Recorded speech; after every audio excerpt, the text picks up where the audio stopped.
Alright, this is the very first video sample that I'm shooting with the Vivo V40. I literally just unboxed this smartphone and directly started testing out the cameras. Now I have no idea how the video looks or how it sounds. I get the money and it's right on cue.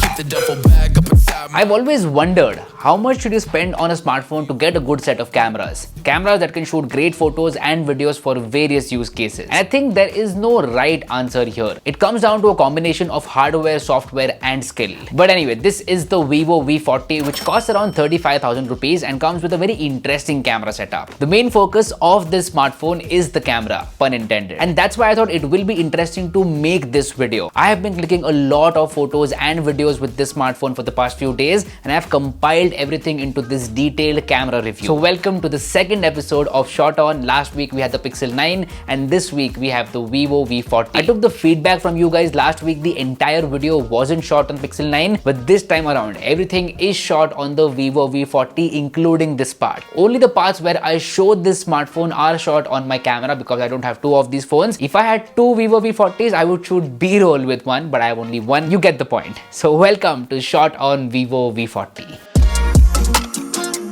There is a 50 megapixel main camera with OIS and an f1.8 lens. Then there is a 50 megapixel ultra wide angle camera with a field of view of 119 degrees. And there is this aura light on the back which is like a flashlight on steroids. First up, it is super bright and you can also change the color temperature. So you can keep it cool or warm depending on the type of look that you want. Now when I first opened up the camera, there were three color profiles to choose from: vivid, textured and Zeiss natural. Almost instantly I switched to Zeiss natural because that gives the most natural color profile.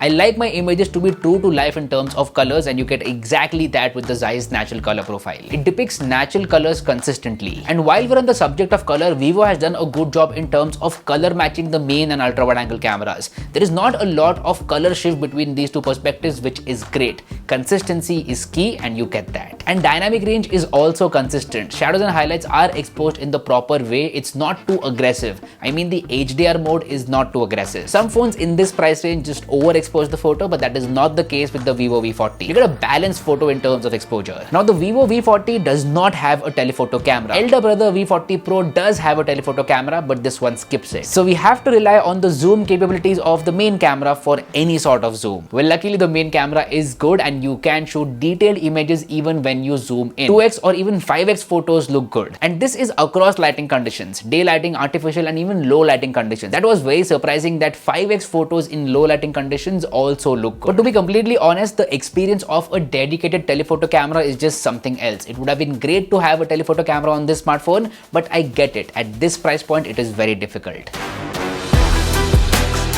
See, portrait mode is one of the main things with this smartphone. The Zeiss collaboration also plays a big role in portrait mode. As soon as you switch to portrait mode in the camera app, you will get three options: 24mm, 35mm and 50mm. These are the right focal lengths for portrait mode. And you can click amazing portraits with this smartphone. The edge detection is great in good lighting conditions. So when you give the sensor a lot of light, it will do a great job in terms of the portrait cutout. But that is not the case in terms of low lighting conditions. In low light scenarios, the edge detection is a hit or a miss. But that's where the aura light comes into play. You can use the aura light to get very good portrait shots even in low lighting conditions and they do look good. So that is kind of a neat workaround. Now, as I said, the Zeiss collaboration is coming into play over here. You get a lot of pre-built Zeiss modes for portrait shots. And these Zeiss modes are essentially to change how the background blur looks. I tried these modes and they do work really well. Every mode has a different look and you can go for the one that you like. Also, there are color filters to make the portrait mode experience fun. See, all things considered, the Vivo V40 is a great smartphone when it comes to clicking portraits.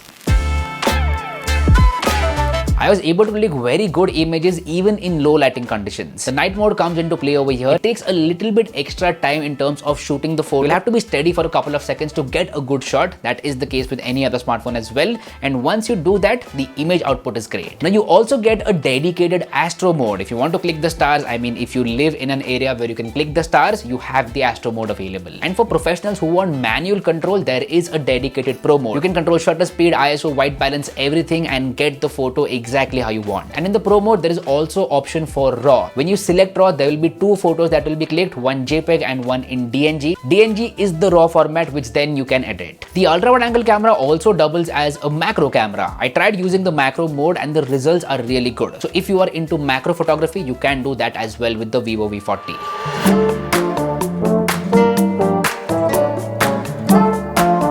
Well, as I said, I am shooting this part with the Vivo V40, so you'll get to know about the video quality in a very good way. I am shooting with the main camera 4K at 30 FPS. And I like the video output when you give the sensor enough light. The videos are detailed with decent colors and dynamic range. I mean, you can definitely use it for vlogging. Now the front camera can shoot up to 4K at 30 FPS. I just noticed that, which is great because this is a smartphone that is, camera centric, and it should have that. It does have that. As far as stabilization goes, the main camera does have OIS or optical image stabilization, which will help you shoot stable videos. But the ultra wide angle camera only has electronic stabilization. It does not have OIS, which is just okay. I'm going to do a quick run over here so that you get to know about the stabilization of the ultra wide angle camera. You probably can hear a lot of noise around me because I'm sitting in a cafe. There are a lot of people and the wind is blowing as well. But right now, if I press this button, the voice will be gone and you will be able to focus on my voice, like my voice will be enhanced. This is because of the built-in mode which will enhance your voice and remove the ambient noise. So that is a very handy feature, especially for noisy environments. And how does the video quality look with the front camera? Let me know about that in the comment section down below. And there is an ultra stabilization mode which only works for the main camera and is capped at 1080p 30 FPS. So that mode is crazy. You can shoot very stable videos. Cinematic mode or portrait mode for video is also there, but it is literally in the cinematic aspect ratio. See, overall the video output is good for the price of this smartphone. The fact that it can shoot up to 4K 30 FPS from all the cameras is great. It's obviously not the best video quality, but you can definitely create content with it, especially at this price point. Now it's time to move our attention to the front camera. So there is a 50 megapixel sensor on the front side as well. And when you switch to the front camera, there are three options available: 0.8x, 1x and 2x. So say potentially you are vlogging. In that scenario, this control is very useful. That is 0.8x, 1x and 2x for the front camera, especially the 0.8x one, because that is going to be the most used for vlogging with the front camera. The selfies from this phone look great. Also, portraits from the front camera look good in terms of edge detection as well as background blur. See, I don't have any major complaints with the front camera whatsoever. Now, one thing that is very interesting on the Vivo V40 is the camera app itself. You get a lot of features inside the camera app. There is Pro mode, Astro mode, high resolution mode, slow motion, time lapse, you name it. And you can use these features while creating content with this smartphone. I could not use all the features, but if you want to, you can. What about battery life and thermal performance? Well, I did not notice any issues with battery life whatsoever while clicking photos and shooting videos. This smartphone has a 5500 mAh battery, so no worries, battery life is great. And same goes for thermal management. Now, when you're outdoors shooting 4K videos in direct sunny conditions, it will get warm, but it will not overheat and stop you from video recording. That is the main thing after all. So no issues over there. See, for the price of rupees 35,000, Vivo V40 has a lot to offer. It's a fun experience clicking photos and shooting videos with this smartphone. So if you were considering buying a smartphone in this price range and camera is at your top priority, then you can definitely consider the Vivo V40. I will make sure to drop a link to it in the description box below. So that's been it. This was my detailed camera review of the Vivo V40. If you liked what you saw, hit that like button and subscribe to the channel because it would mean the world to me. My name is Harsh Punjabi and I'll see you guys in the next one. Bye bye.